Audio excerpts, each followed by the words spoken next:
Evening, good morning, good day from wherever you're watching us from. This is the podcast, and we are giving you the first podcast uh, from China and Zimbabwe, South Africa, or from Africa.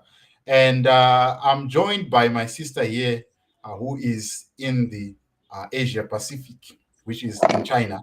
And we are going to be talking about a number of things, but we are going to be giving you uh, the preview and what we think about what has been happening in the week. We are facing 30 plus days to the election of 2023.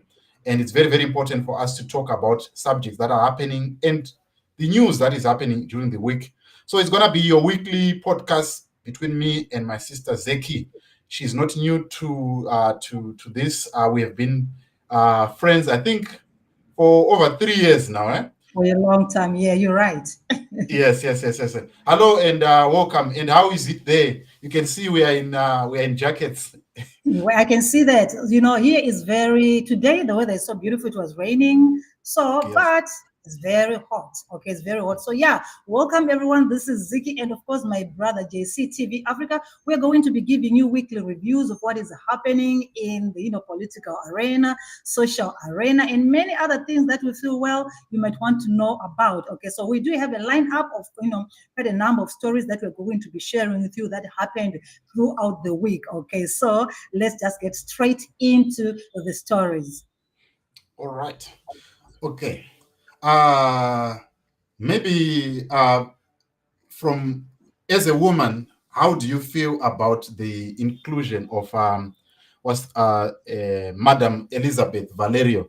I think that is the first topic that we're going to be delving into. As a woman, how do you feel in the on the to see a woman on the ballot box? Now, I'll tell you this. I Mm, have been sharing about Elizabeth Valero for quite a long time. So many mm, people were like, yeah, you are coming in. Why are you, this woman, this and that? We just want this political party. Don't talk about it. I'm like, no.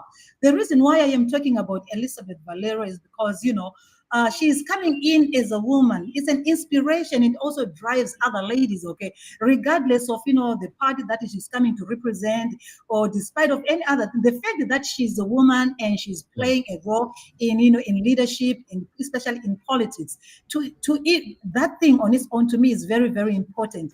Yes. Overlooking many other things, many other aspects that people are saying, well, why now, why this? But Elizabeth has been there for a long time. She's a businesswoman. She has done a lot of things. If you follow her story, I have followed it closely. She runs things. She's a community leader herself. So for me, I felt so bad on her behalf when I realized that she was not successful in a nomination. I was like, what's going on? And then when she said, well, she was going to appeal and everything. So when I saw the news that she has been reinstated, I was like, it's good. It's really, Mm. really good. Okay. Yeah, she strikes me as that woman who is determined. But I mean, you look at our political space, especially now in this election, that we don't have many women. I'm Mm. also inclined to the fact that we need many women in politics. Why do I say that? Because there are some issues, like you saw what is happening with I think what happened, I think 2 years back, when there was Mm. that girl, I think that 15-year-old girl that was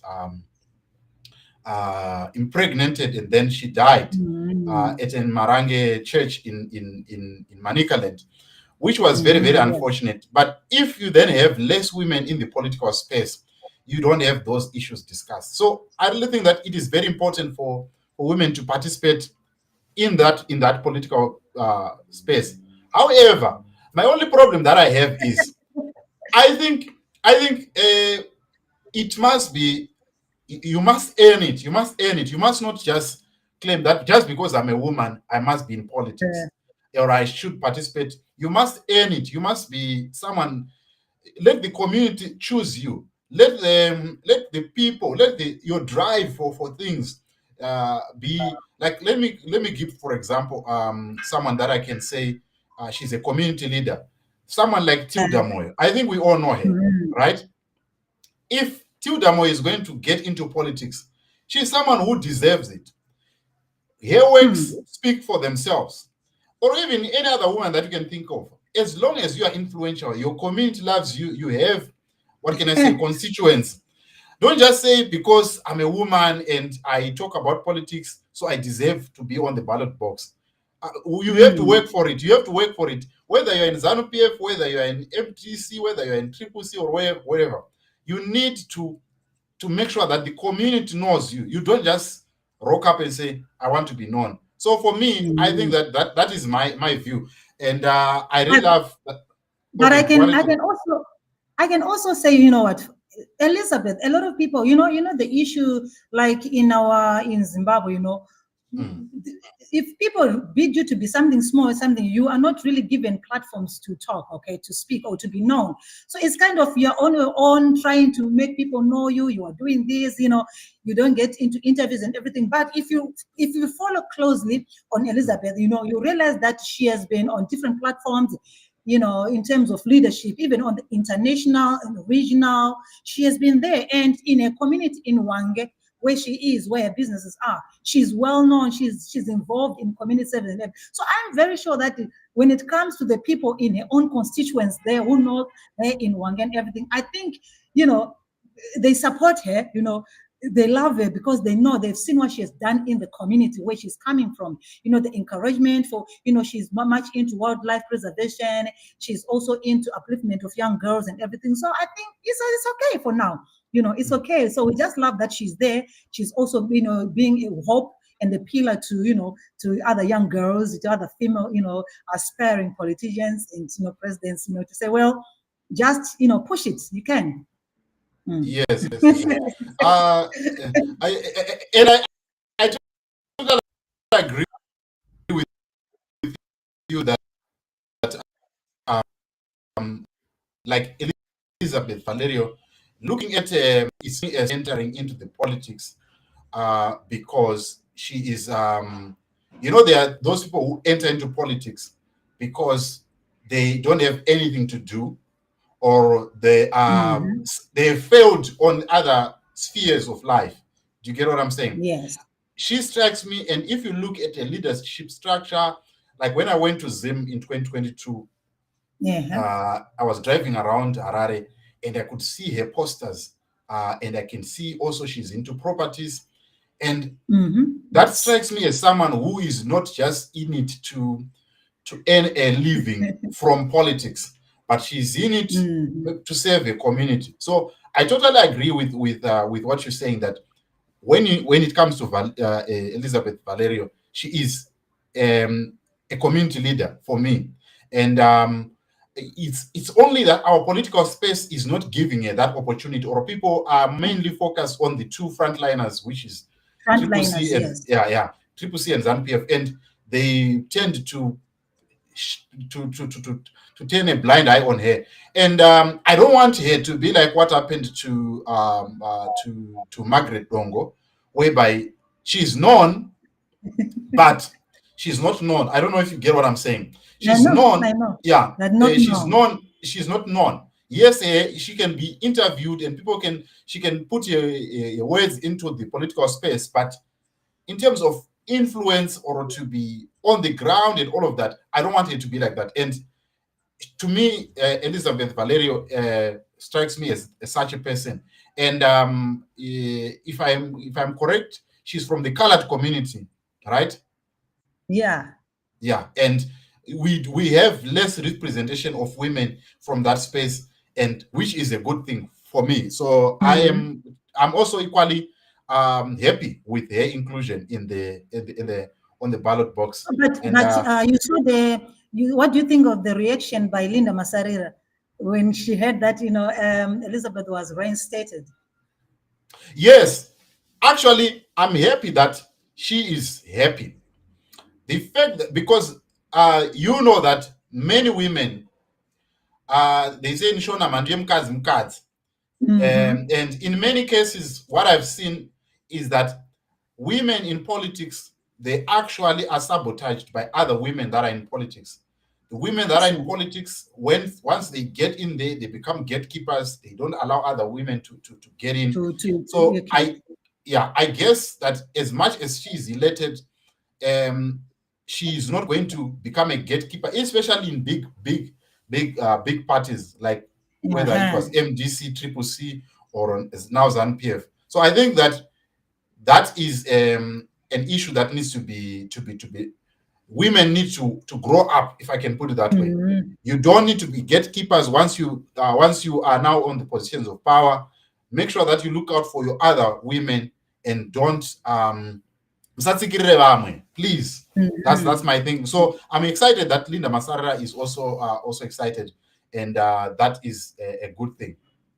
Yeah, she was like, I really cried. I'm so happy because I know where she's coming from. I said, wow, at least, she's supporting a fellow, because she failed herself. Okay, she also wanted to be there, but she failed. And now another lady was about to fail. So she was like, well, anyway, let's move forward now. We know the issue of Xavier Kasukuwere, Yes. One time he's in, one time he said he doesn't qualify. The other thing, he said, well, I am appealing. And I understand that his appeal hearing is going to be on the 27th of July this month. So, July. I mean, what's your take on that? I mean, there are layers and layers of this story. The first layer is that you don't want to create a premonition in people's minds by the actions that is happening, and I wouldn't want to see ZANU-PF praising the courts for exclusion of Xavier Kasukuwere, because that then creates an impression that it is them that are pushing for this. However, I really think that from the discussions that I've had, even on my channel and other people, is that Xavier Kasukuwere, he still has a constituency in Zimbabwe. And remember, when he was in the G40, there are some people that are in the G40, and there are some people who love the party ZANU-PF. Let me just put it this way, that there are people who love the party ZANU-PF, and they when even during the time of Robert Mugabe, but they were dissatisfied, but they stay in the party. Do you get what I'm saying? And they might not be happy with the current setup of leadership and everything, but they can't say it out. They'll say to you, me, I love my party. I'm not going to get out of the party. This is my party, Takarura party, but I'm not happy with A, B, C, D. But I'm not going to leave the party. So the fear that I feel is that gives having an option in a party is a problem in the party. Having someone who is coming from the same political party and presented as an option is what I feel that ZANU-PF feels intimidated by Xavier Kasukuwere in some way, because he presents another option whereby people say, okay, Tyson Mabantu, we know him, or Xavier Kasukuwere, have known him. So that means that it then presents a situation whereby some people who are in the G40 or inclined to the G40 feel like this is our man. I don't know if you read what I'm saying. I get it. So, I get it. Yeah. So I would love to see him on the ballot box. However, because he's no saint to me, he has also a dark past. Some people used to call him Paraquat, and during the time when he was the political commissar, when he was the Minister of Youth, and a lot of things. I mean, he has been in the political space for quite some time. I was watching one of the videos when which was when 1996, somewhere there, and you can see that he has been in the political space for a long time, and he can offer something to Zimbabwe, but I don't see him as a saint. I don't see him being a reformed man, because some of you know that he has got I don't know how many. If I may ask your view on this, from everything that you're explaining and do you think he's in there for the love of the people? Is he in there for the love of seeing Zimbabwe progress? Because at the end of the day, it's not just about being there, It's about us, it's about us, our living, it's about our livelihood, it's about a lot of things. So when you look at everything that you're explaining, is he coming in as someone who is there to lead, someone who's there for the good of Zimbabwe, or is coming in to prove a point? Which is which? Because I've been following discussions on Twitter. I've been seeing what people are saying, okay, pertaining to this whole East situation. Is he in for the people, or is in to prove a point? Right. For me, he's trying to prove a point, which is a wrong precedence, because he was he was there before, and you always ask whether you're playing football, right?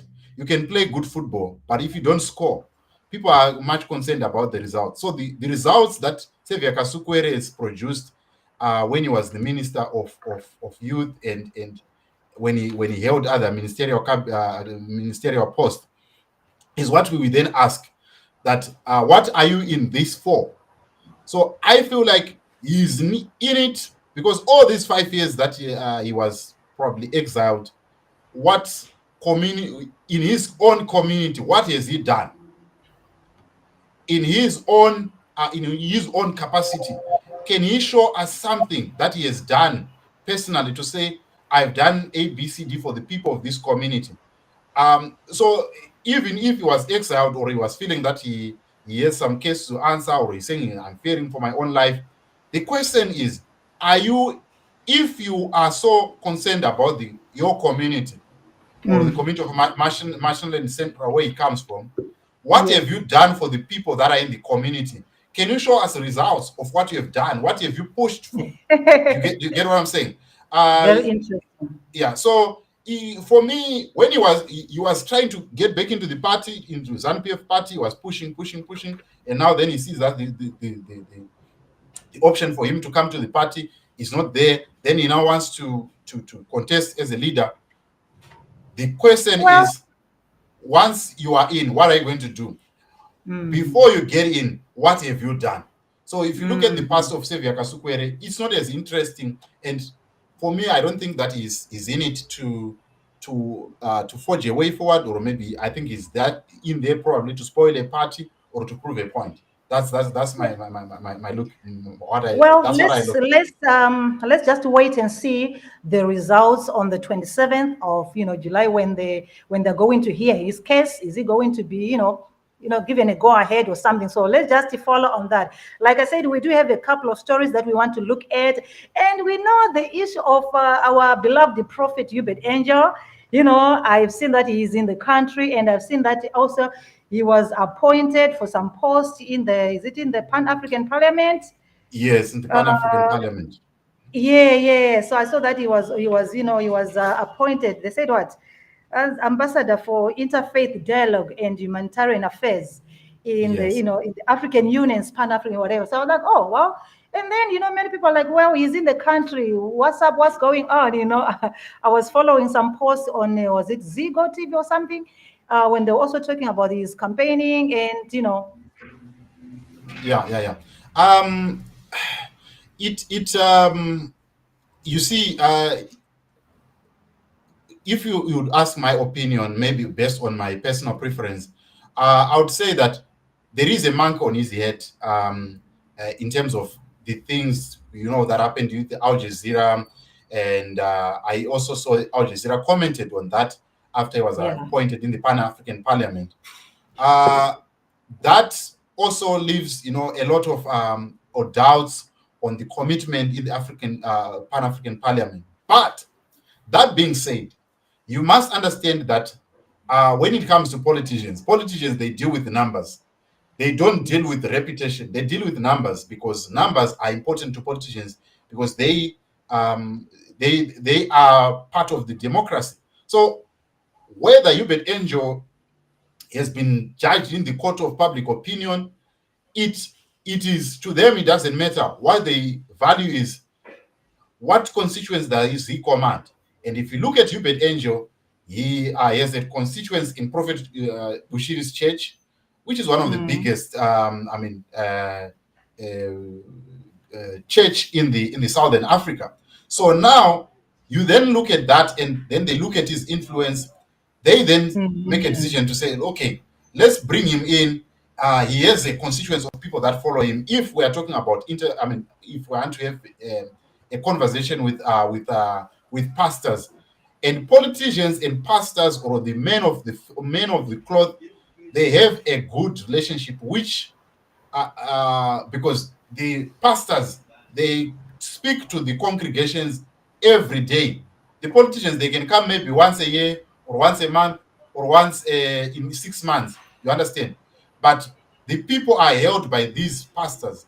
So now, if you then have a sungawirirano, if I can put it that way, an Yeah. understanding between parties, political parties, party actors, and the and the clergymen, then if that relationship is there, it is a win-win for both, because the politicians will be protecting the clergymen, and the clergymen will feel also Yes. protected, and that's how it goes. So I don't Mhm. think it's based on what people are viewing. As I said, that the years a monk on his back Mhm. or about the Al Jazeera. Of course, he has been cleared of the charges, which makes, I mean, the Zimbabwean law makes it difficult. It's different from the laws like South Africa, or the laws like in the UK, where individuals can go and uh, and uh, and and open a case against someone if the news agency has released some allegations. Someone can Mhm. go, like what you see here in South Africa. You find that Julius Malema could go and uh, and and open a case against Jacob Zuma, and the DA could go and open a case against so and so. So it's different from Mhm. Zimbabwe. The authorities in Zimbabwe are in charge of everything. If they say he's not guilty, even if we shout from the top of our mountain and if we have got all this evidence, it doesn't work. So that's how I see it. Mhm. So having all that, if it has been cleared by courts in Zimbabwe or by institutions in Zimbabwe, then even if we have all this evidence that is there on footage, it doesn't matter. So yeah, that's Mhm. my take on Hubert Angel. He controls a big constituency. Wow, yeah, he is indeed. He's very powerful. So there's another story that I came across during the week involving Newsday. Yes. I came across this story that they ran an article where they were alleging that ZANU-PF was bringing in militia from neighboring countries to do this and that. Now I saw again an article where the government was now saying, well, they need to retract that story and they need to publicly apologize, for this Mm. falsehood that they published. Failure to do that, they're going to be, taking them to, they were going to take the legal route to that. Yes. Did you come across that story? Yeah, I stumbled upon it on ZBC News with the the the the spokesperson in the, I think, in the office of the president, Mr. George Charamba, was speaking about that. Yeah, and I mean, it is I- the law, when you interpret it, it's interpreted differently. There's someone who I was watching to say that the law is interpreted depending on how you see it. Today it can be interpreted this way, tomorrow it can be interpreted that way. So if you look at what Newsday wrote and the story that is going around, um, and the video, there is actually video evidence that I saw on Twitter on that story. Um, Yes. it's a story that, it's difficult to back it up, because if you just say you've got video evidence, you must also prove beyond reasonable doubt that this is true. You Yeah. understand? So if Newsday has run a story and there is evidence to say that they must be prosecuted, or their acts were against the law or against the ethics of journalism, then Mm-hmm. uh, they must face the law. But how do you interpret it? That there are some articles, there are some because when you publish a story, you want to form a perspective to the people. How do you then draw the line when there are some articles or some stories that are published? For example, in the same week, Nelson Chamisa was speaking at Gweru rally. Yeah, yeah, yeah. Yeah. and he said that he's going to give back farmers those that lost their farms. Yes, You understand? I heard that. Yeah. And when he said that, that clip was then taken and was published to say Nelson Chamisa wants to give back white farmers land. Do you get it? Exactly. You understand? So how do you then interpret? So it's all about making a perspective, and that perspective, what are you trying to drive? So the same clip, if you then ask, okay, who does Nelson Chamisa want to give back To give the back, farm? yeah, exactly. Yeah, is it the white farmers? And the answer is no. There are some people who have been actually moved from their farm, who go to the farms through the land reform program, and they were removed. You understand? And there are some people who got offer letters on the farms. And those people, they have no guarantee that in the next 20, 40 years, they can't use the offer letters to go and open a loan, and get a loan. Because they don't legally own that farm, So then Chamisa brings that, and he can tell you that, look, I was referring to those farmers. I was not referring to the white farmers. But also, you then are conflicted because the government has made a commitment in 2020 that they are going to pay white farmers based on the ruling that was made in the SADC tribunal Yes, in I remember 2009. that. Yeah, in the SADC tribunal in 2007. So you then ask yourself, how do you draw the line? Who is right, who is wrong? If Nelson Chamisa is going to give back white farmers their land, fair and fine. The government is also making a commitment of giving back the white farmers their land. So how do you draw the line? So it's an issue of how do you see it from your side, and so that's how this actually brings me to ask you: how are you seeing election reporting in Zimbabwe? I really think that our election reporting in Zimbabwe is not balanced. It's not balanced in the sense that you have those that are pro Chamisa and those that are pro ZANU-PF. Pro ZANU-PF. Those that are pro ZANU-PF, when they report, they are only singing praises to ZANU-PF all the way. And those that are that feel inclined to Nelson Chamisa, they are singing Nelson Chamisa all the way. You understand? We don't have a balance whereby I can come here and bash Nelson Chamisa. I can come here and bash ZANU-PF, right? And I can have both of them, and I can fire questions on both of them. I really like the chess on ZTN. It really brings a balanced approach to political debate, which we need in this time of election. We really need that, yes. Yeah. So personally, I really like what ZTN is doing. Whether you feel that it is inclined to ZANU-PF, but when Andrew Farai Hodges is hosting the chess, I've watched him so many times, and I see that I watched that show as well. Yeah, so he is one in many people who I find to be balanced in their reporting or in their approach to the elections in Zimbabwe. So yeah, basically that's how I see it. That because I think another issue that I've realized is about following. It's about following, because you realize that there are some news outlets. They don't want to speak about other things, even if they can see the truth, even if they really know that this is the truth, but because of the following and because of the people that they are catering for, they'll just have to focus on that particular thing. It's even when you want to look at our personalities, our celebrities and everything, they can see the truth, but they can't say it, because once they say it, the following that they have will say, what? You're supporting who?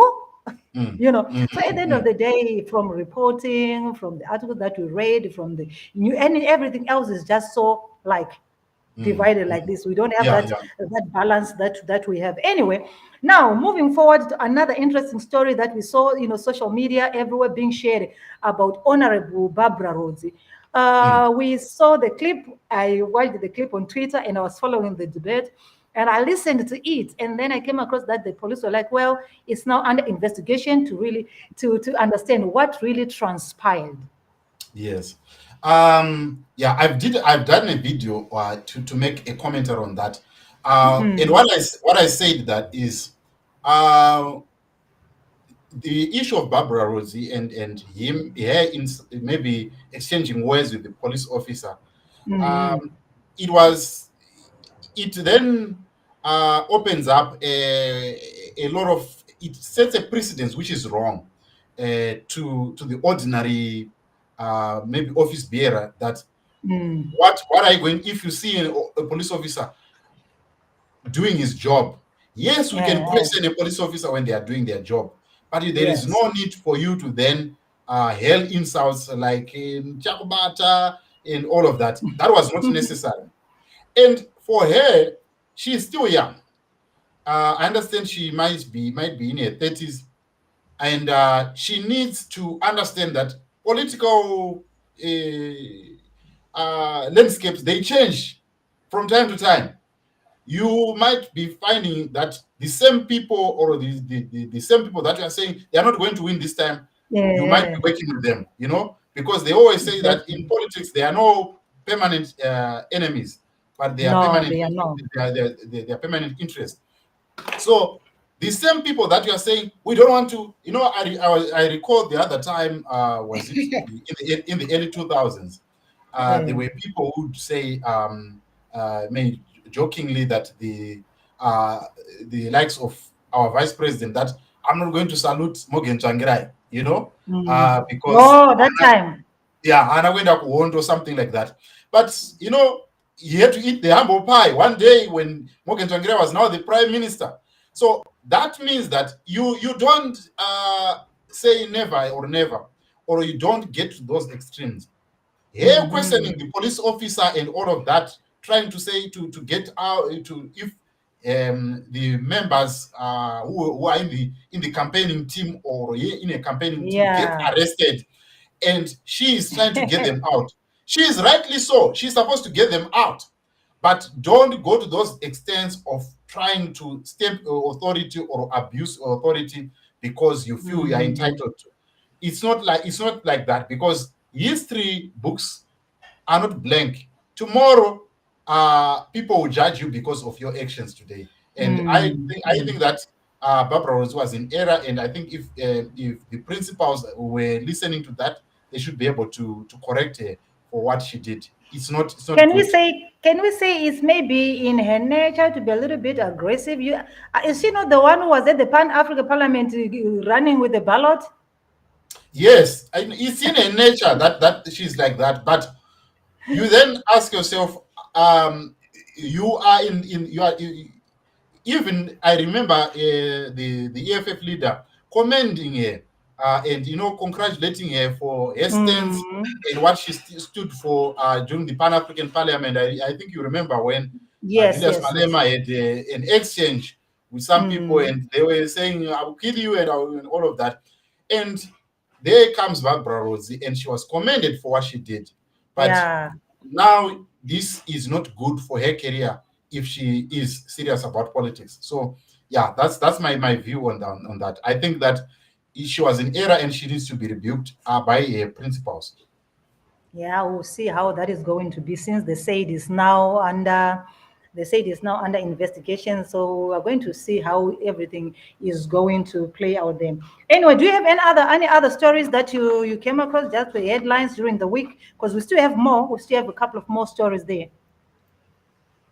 All right. I also, I mean, maybe one thing that we saw the issue of Tapiwa Makore, Very the, sad. Very, very sad. yeah, the ruling, and there is some developments that are coming now about the head, that it is said that they cooked the head How so that so? it doesn't, they cooked the head, and so that they can take it to a witch doctor in Mozambique.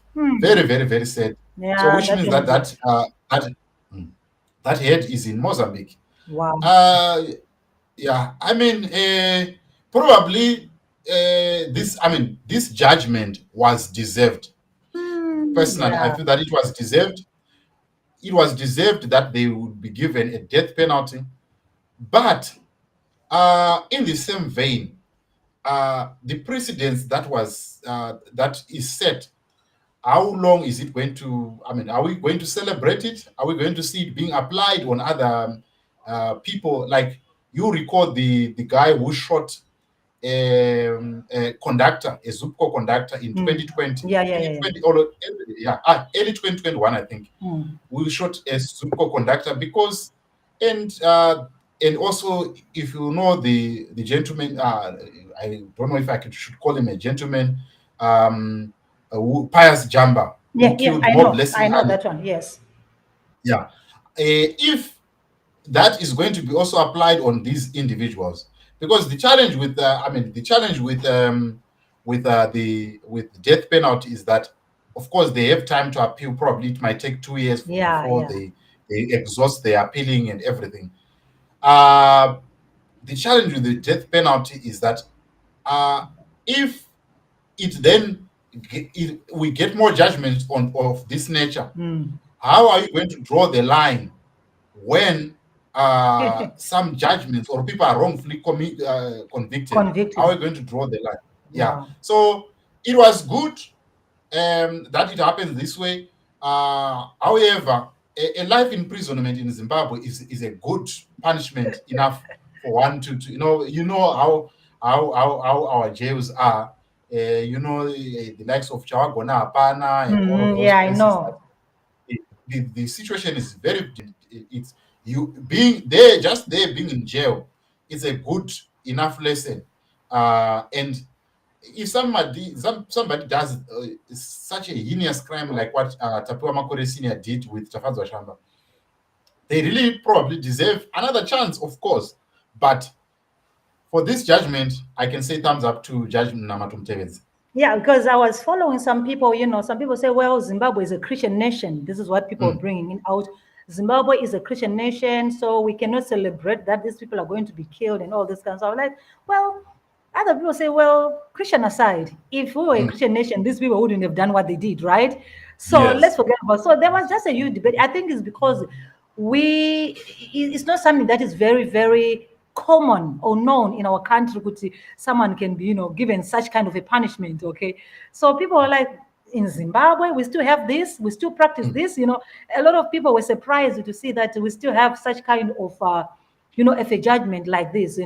So I don't know. Let's, like you said, we'll see if other cases like that come in, where do they draw the line and how are they going to apply? Okay, since them are the ones who are into these legal issues, maybe they know how they separate and differentiate between cases and everything.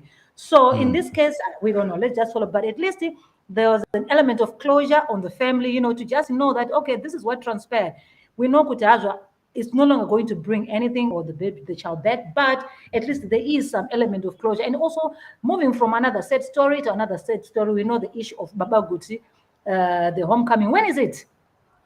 The homecoming is happening tomorrow. I was actually watching the live broadcast, and I was watching Mai Guti. I think she spoke for the first time since the passing of her husband. Oh, wow. Yes, yeah. The celebrations were happening here in South Africa, and there was Dr. Tumi there performing. So I can safely say, if I can be checking the broadcast, it should be about ending, because we're now doing the body viewing from when I was the last before we joined. We did this broadcast, so it should be ending maybe in the next few minutes or so. Wow. Yeah, but it was an emotional moment for the family, emotional moment for the all the Zayoja Forward in Faith members. I think one way or the other, most of us are in our families. We have been part of Zayoja. One way or the other, we have been there. Yeah, one way or the other. Yeah. It's we have been there. Yeah, it's a big organization in Zimbabwe. It's a big organization. You are likely to, if you throw a stone, you are likely to hit someone who is, and who is from Zayoja. But also, however, there is another thing that, like me personally, I've got issues with. I think you might have seen on the interview that I did with Zico, how I left unceremoniously, and there are some issues that we had that were left unresolved, which I felt that, and I was talking to Pardon Gambakwe, that there are some hidden skeletons that I feel, once they come out, sometimes maybe the church might split. That's how I feel, especially looking at the character of a man like uh, Kapandura, and I think you have seen his statements online. There are some statements that I feel like the people that are in the top leadership now, because the only bus stop to him was Baba Guti, and now that he's Yeah. gone, who is going to I mean to leash him? Yeah. So yeah, that's what I feel. Of course, I might be wrong, but from what I'm looking at, it seems like he is on that campaign of trying to bring relevance himself to the inside the church. So yeah, anyway, we might be wrong. This might die down after the celebration, but Yeah, but in terms of the program, okay, you wanted to say something. Go ahead.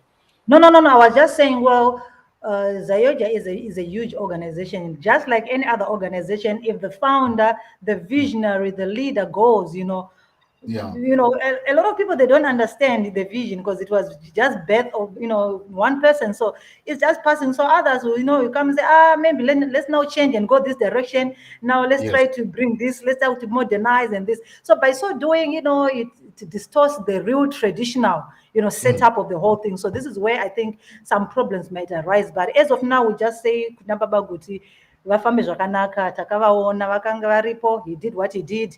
He touched a lot of lives. So with his homecoming and celebration of life, we wish him to rest peacefully. Okay, that's all we can say for now. Yeah. And I think as we just went up a little bit, we have the issue. Did you invest in eCreator? No, I didn't. Why not? I did. No, I mean, these Ponzi schemes, they just changed the model, but the system is the same. The You system must is the understand. same. Yeah, you must understand that. I remember the other time in 2016, when people were investing in Triple M, there was a late there were people like people were encouraging me to join. Please join. You can put 1,000 within 2 weeks. It will be 3,000 and all of that.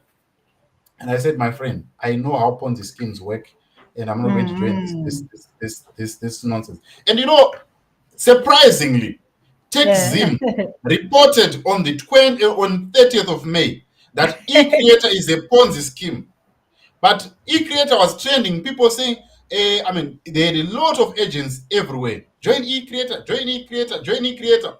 And I mean, it was now trending that I remember there was a joke. People were saying that when I want to grow up, I want to be a doctor, and then 2023, I'm an e-creator agent. Do you get it? So there was Bevan Capital, Mari Wow. Dzakanyora, and there was another one that I can't remember. Yakanyudza vanhu, Zviuta zvakanyudza vanhu. A lot of things that people have joined. But for People some when reason, I was so ignorant. I will let you, sorry to cut you short. For some reason, I was so ignorant about this e-creator because when I started seeing people on social media, I think I saw it, was it Madam Boss or something? People say, are you an e-creator? So I was thinking, in my mind, I was thinking like maybe it's a new application, like what Instagram is doing now. They now have, what do you call it, threads. We yes, say, are you on threads? Please join the threads. Whatever. So I thought e-creator was another aspect of maybe Facebook that is new. So I was yes, like, why everybody's talking about e-creator? So I thought it was an application where people could be uploading videos. I didn't even put it to think that it was all about, money and all this kind. Until recently when I realized, this is yeah. It's very sad. It's a very sad situation because very. I was also like we're in the same boat. I thought when I saw eCreator, I imagined as like what Sasai is doing. That it is a platform where you put your videos and all of that. But I This is what I didn't. was thinking. Yeah, I didn't think that. So I thought eCreator is a platform where they're putting their videos and then they get paid for that or something like that. So I only got to because it has got a rhyme. It doesn't sound like something to do with money. It's There's e-creator nothing is money almost, about it. yeah, E-creator yeah. is social It's almost media. like, yeah, because now me and you, we are content creators, and immediately when we hear the word creator, we Creator. just think we are Yeah. into content creation. So Yeah. that's what I also felt. But I was also then shocked. Then people started telling me, "Oh, e-creator, and all that." But when I heard people saying, "Join e-creator, join e-creator, join," then I said, "Oh, something's wrong. This is a big Ponzi scheme." So that's how pyramid Mm, scheme works.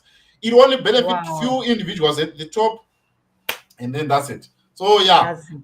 Zimbabweans are learning the hard way, but you'll be shocked that next year there will be another Ponzi scheme, and people will join, and people are going to fall again in the same hole that others have fallen. So But it even myself, I'm not immune to these scams. Me, I was scammed on Facebook by a man. A man of God opened a company in South Africa, and they asked the people to buy shares. So me, I was like, this man of God is very popular. Oh, I know him. He's connected to the Ubed Angels. He's very upcoming and everything. So I put my money to buy shares in this company. So I became a shareholder. First month it was okay. Second, third, everything is okay. They are communicating. We are being invited to come to Santing for meetings and all this kind of stuff. For the fifth month, I can't receive any emails and updates. I'm like, what's going on? I started to look for the people. No way, no way, no way. Then I contacted the men of God who had started the company. I'm like, what's going on?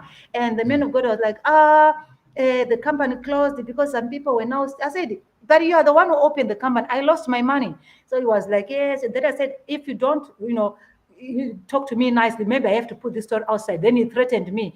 He said, if you put out that story and you put my name on it and everything, I'm going to sue you. You understand? You'll be taken to court. I'll sue you. So I'm like, what?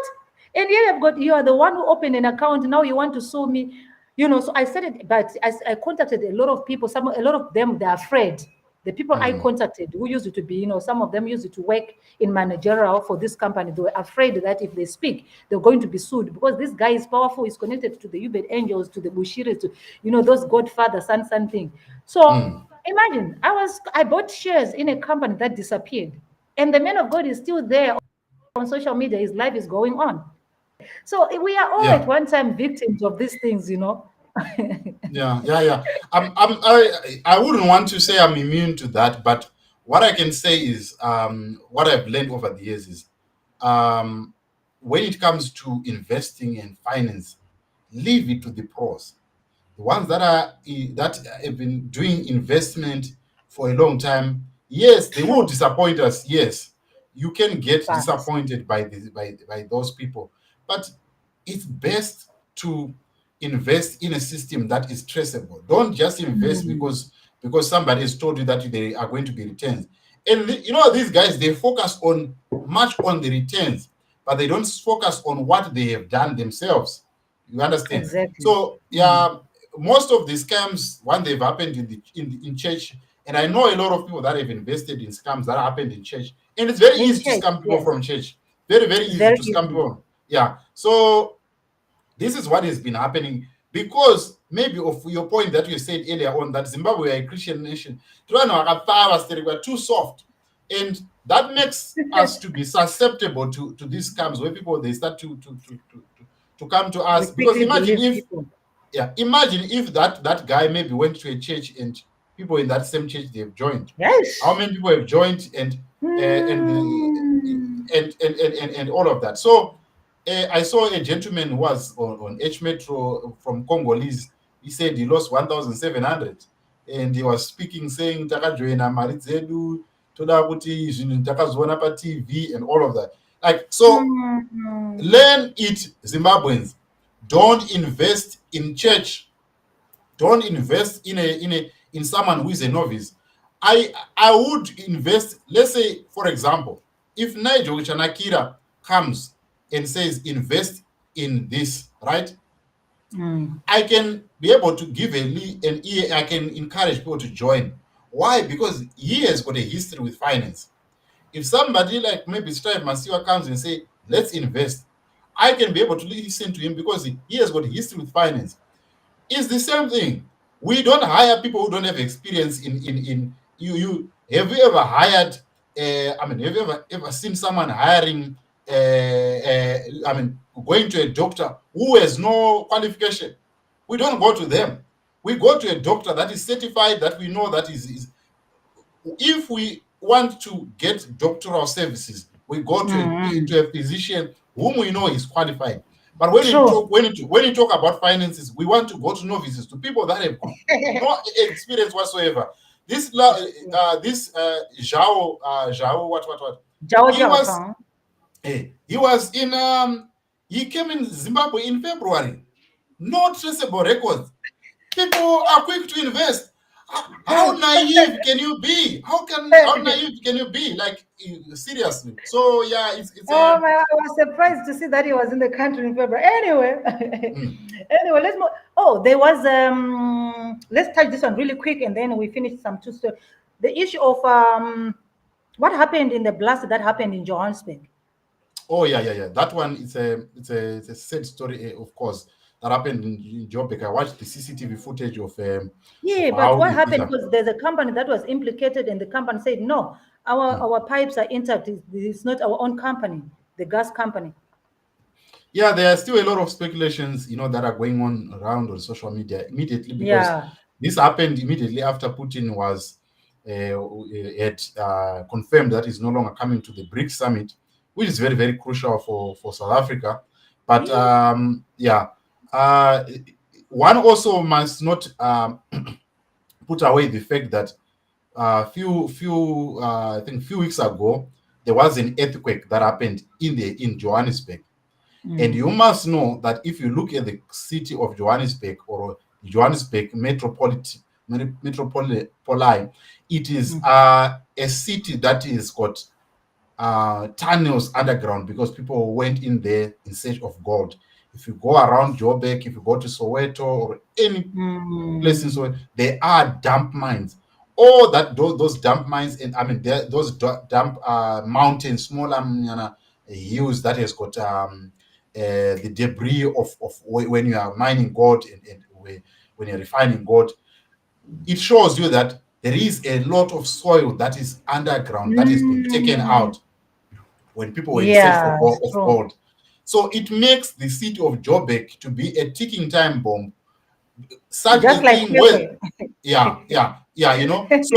So I really think that as much as we can blame, probably we can speculate. People can speculate that it could be Putin, it could be a gas company, and all of that. But there is a ticking time bomb, because that's why you find that sinkholes, they pop up from anywhere in the Gauteng area.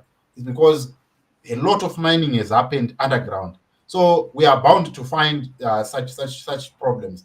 I was talking to another insurer 2 years back, and he said that insurance in Centurion area, which is in Pretoria, just about 40 kilometers away from Johannesburg. I know. I know Centurion. They cannot insure a building in that whole area because of the risk of sinkholes, because of the tunnels that are underground. So that it is a problem, because it brings us to the issue of that white monopoly capital. They came and they took all the gold, but they have not taken care of the same earth where they took away gold, and they've made money out of it. So Johannesburg is a ticking time bomb. You might be saying this, and 2 days down the line, or maybe a month or a year down the line, another blast like that might happen in another part of Johannesburg, because they just like Kwekwe. We have Kwekwe like that. It's just the same. How many houses have been dropping in Kwekwe? A lot of them. Anyway, moving another one, we have the issue of this one I'll just run it down. We had that the traditional leaders now can issue birth certificates and death certificates, which is a good thing. And also, we have the story of Kariba border post, which is going to be closed, or suspended. So, which means those trucks or whatever traffic that use the Kariba border post, they have to use Chirundu. They have to go to Chirundu starting from Thursday. The border is going to be closed as well. And there's a story that I was following. I don't know if you're following it. The story of Maititi, that she is. Some people were saying she has been released. Others saying she's going to go to court for an appeal. Have you heard about that? Yeah, I saw it on the social media circles. People saying that she has been released. But they I say don't think so. presidential amnesty, but No, I, no. yeah, I think it was one of those stories that is fizzled. But she has the right to appeal. I don't know if she's going to use that because And I she heard was that she appealed. I heard that she appealed.